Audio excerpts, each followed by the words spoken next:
Right, good evening everybody. Apologies for absence. Chairman, all members are present. Thank you. Are there any declarations of interest in matters before us this evening? Councillor Burrows. Either it's a non-pecuniary personal interest in gender item 12, as my daughter's been in a production of the company subject to the contract. Thank you. The minutes for the last Cabinet meeting are showed on pages 1 to 12. Are they agreed? Agreed. Thank you. In that case, just to confirm that items business marked Part 1 will be considered in public, and items of business marked Part 2, which is the yellow papers, will be considered in private. The first report tonight, agenda item 5, page 13, is Standards and Quality in Education in Hillingdon 15-16. Councillor Simmons. Well, thank you, Leader. This is a report that the Cabinet receives on an annual basis, and it's important to place in the public domain an overall report about the standard of education in our schools and other educational settings in the borough. Despite the fact that, of course, as is well known, the Council has limited powers and in most cases no funding whatsoever to take action in respect of any concerns that we might have about standards. So our role, as is outlined in here, is more concerned with encouraging schools, head teachers in particular, who have day-to-day control, of course, of what happens in their establishments, to take action to address any concerns, and also, of course, to highlight good practice so that other schools that may wish to learn from their peers are able to do so. So the report that's come today shows that Hillingdon continues to make good progress based upon the plan that we set out in 2014-15, which combined that element of challenging providers that we had some concerns about with putting pressure on those with direct powers of intervention, in particular the Regional Schools Commissioner, to intervene in those that were independent, so principally academy schools. What it indicates is that we've moved from a position where around 80% of our schools were rated good or outstanding to a situation where 87% of them are rated good or outstanding, and I must make particular mention of certain officers who've played a role in brokering support for those schools, in particular Dan Kennedy and Laurie, the head of the School Improvement Service at Hillingdon.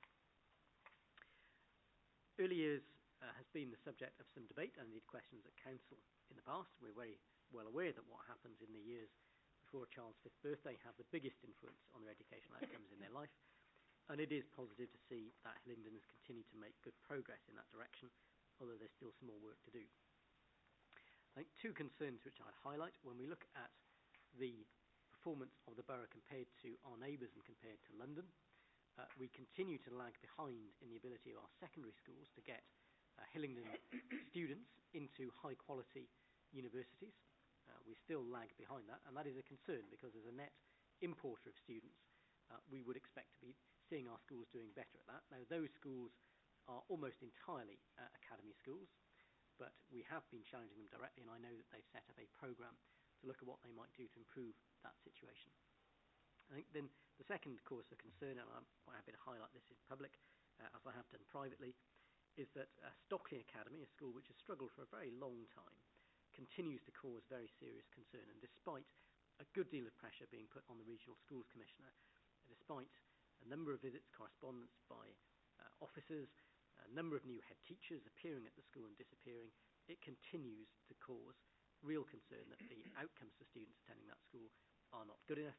And the latest Ofsted that took place highlighted that the school was no longer going to be allowed to host newly qualified teachers. Such was their concern about the position there. I think it is real concern to me that this school continues to not serve the ambition of Hillingdon residents and their children, and yet we are not seeing action from those with the power to do so to tackle it.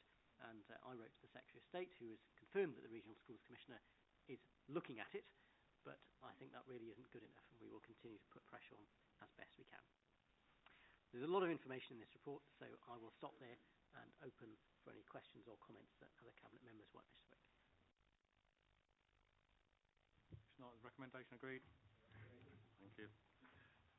Agenda item 6, page 43, Council Budget 2016-17, Month 8 Revenue and Capital Budget Monitoring. Councillor Bianco. Thank you, Leader. Well, this is, as you said, is month 8, which in this case is November last year, and the report is before you. The recommendations are at the bottom of page 43 and at the top of page 44, 5 in number. I move.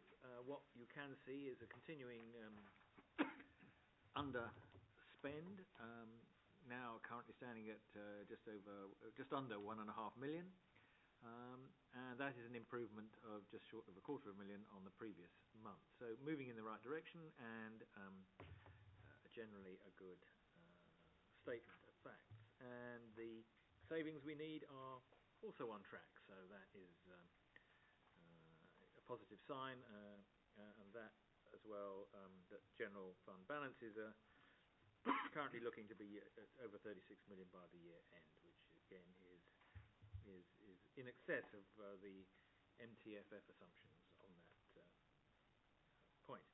If you turn to page 77, you'll see that the general fund capital programme is underspending 13.4 million, but of which 4.5 million is favourable cost variances, which is always a good news element, because that means we've actually saved some money on something we're proposing to spend. The other 8.8 million is slippage, so we will spend that money in due course, but it's good to know we're on the right side of things, particularly when we have a sizable programme of the nature we do. I think on that basis, with events coming up in the next month or so, I will leave it at that point. Leader, I'm sure you'll have things to add. So anyway, I'll move those 5 recommendations. Thank you, Councillor Bianco. The detail on the recommendations: 1 is to note the forecast position, as Councillor Bianco has just outlined. 2, to note the Treasury Management update as at November 16 as Appendix C. That's on page 83. There's not much change from last month. We have 124 million on deposits, and the average rate that we're getting on that is still only 0.59%. The 77 million of general fund debt is averaging a charge of 3.35%. Although there's a slight rise in gilt yields, premiums still remain too high to pay that debt down at the moment. Recommendation 3, this is the delegation to myself and the Chief Executive to approve consultancy and agency assignments that have gone over the £50,000 mark. They're detailed in Appendix F on pages 84 and 85. Recommendation 4 is to accept a grant from the Environment Agency, contaminated land grant. The detail is shown at paragraph 3. This is for the former New Year's Green landfill site in Harefield, and we have to have this completed by the 31st of March this year. Recommendation 5, the gift funding for planning performance agreements. The 3 there are detailed: the proposed Western Rail link to Heathrow, Brunel University. This is to assist with the pre-application planning work, and Axis House on the Bath Road. The underspend, as you rightly say, Councillor Bianco, just under 1.5 million. Actually, the underspend against budget is 3.2 million, nearly 3.3, but there's a call down from contingency of 1.8 million, primarily for looked after children placements and some deprivation of liberty safeguarding. That's what brings it down to a net 1.5, but that's still a reasonable position to be in. Good position. Other councils will bite their arm off for that.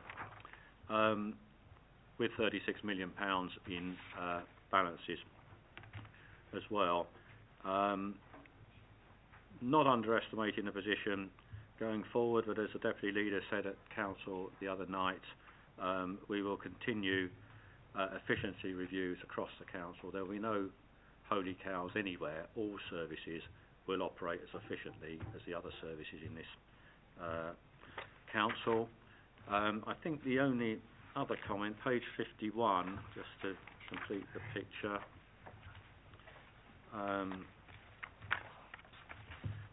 Paragraph 31 refers to the housing revenue account, currently forecasting an in-year overall surplus of £12.8 million. Is £3.5 million more than the budgeted surplus, and as a result, the HRA general balances are projected to increase to £46.75 million by the end of this year, financial year, with a significant element of that earmarked to support investment in new housing stock going forward. So that's an exceptionally different performance from what we used to get under the old Hillingdon Homes days, and it's good to see that they've now come back into the fold well and performing like the rest of the council. Are there any other comments? Councillor Mears. Thank you, Leader. As we're approaching the end of the financial year, although accepting that this report, of course, is still got several months to report on, I think it's quite appropriate where we are in January to acknowledge, because we are spending a lot of money day in, day out, both revenue and capital on things.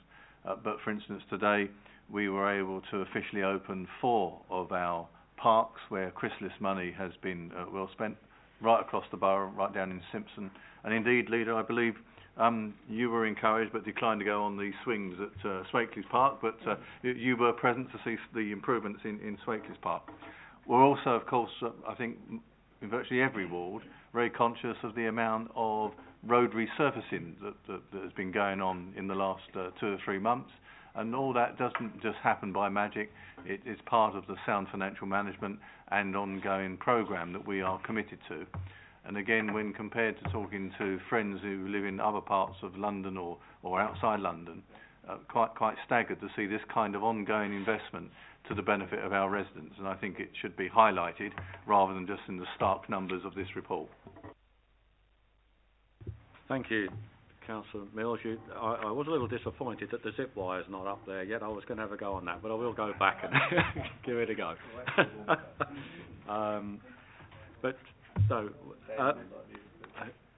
Are the recommendations agreed? Thank you. Agenda item 7, page 87, Yiewsley Cornerstone Children's Centre and Oak Farm Children's Centre leases. Councillor Bianco. Yes, thank you, Leader. Well, there's been much talk of children's centres lately, but this is in respect of 2 of them, where we want to formalise a position that has been fluctuating since they were built in 2009. Both these centres were built in 2009. The landowners in question are schools, and we are proposing to take a lease of each one so that we can continue to operate them in the manner prescribed. The 2 recommendations at the bottom of page 87. I'm pleased to say the terms are over the page. You'll see it's a peppercorn rent and such like.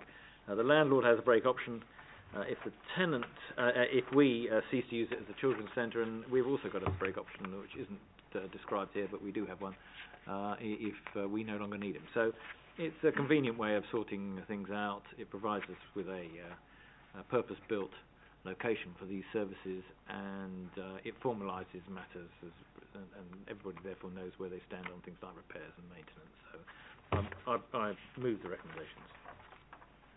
Councillor Simmons. Well, thank you, Leader. Just picking up the reference to children's centres recently, I know the issue of leases has been a lively one. I've been looking through my records of this, and certainly as far back as May 2012, I know lawyers were acting for the council and seeking to secure agreement from the children's centres landlords who were independent of the council. So for those that were maintained schools, clearly that was not an issue, and the council also is the landowner, but in the case of those that were foundation schools or other institutions, as is the case with Yiewsley Cornerstone, a lease was required. And at that point I did make a record that no reply had been received from any of the schools or other institutions that we'd written to. So for at least the time since 2012 we've been trying to get these matters resolved. So I think it is quite positive that we have in these cases on the agenda tonight the opportunity to do so in respect to 2 of those sites.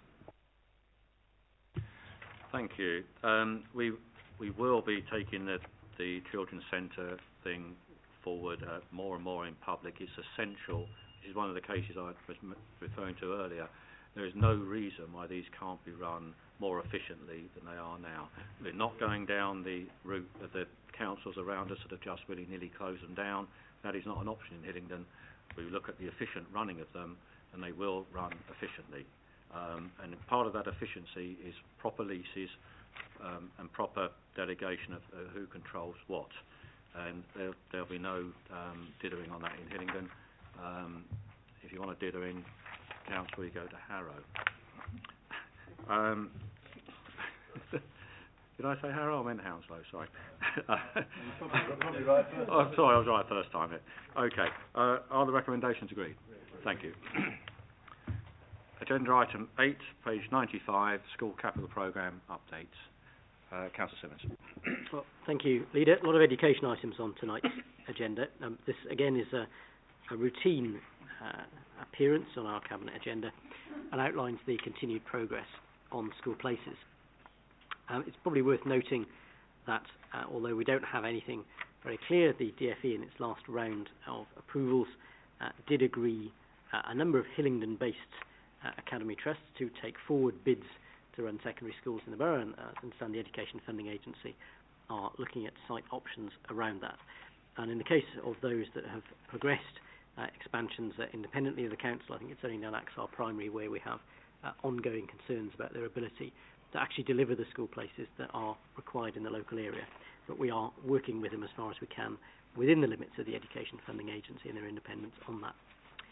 The report also covers the Schools Condition Programme. I'm very pleased and not a little relieved that we haven't seen any examples of the kind of thing that happened in Scotland with schools built under PFI literally falling down. I don't know whether that's more by luck or judgment, but I'd like to think, given my own experience of visiting some of these sites, that it's the judgment of the contractors that we've used to make sure that that's not happened. But it's good to see that those schools who have older buildings continue to get work done as and where required. If there are any questions, I'll do my best to answer them. Questions? If not, the recommendation agreed. Thank you. We now move to part 2,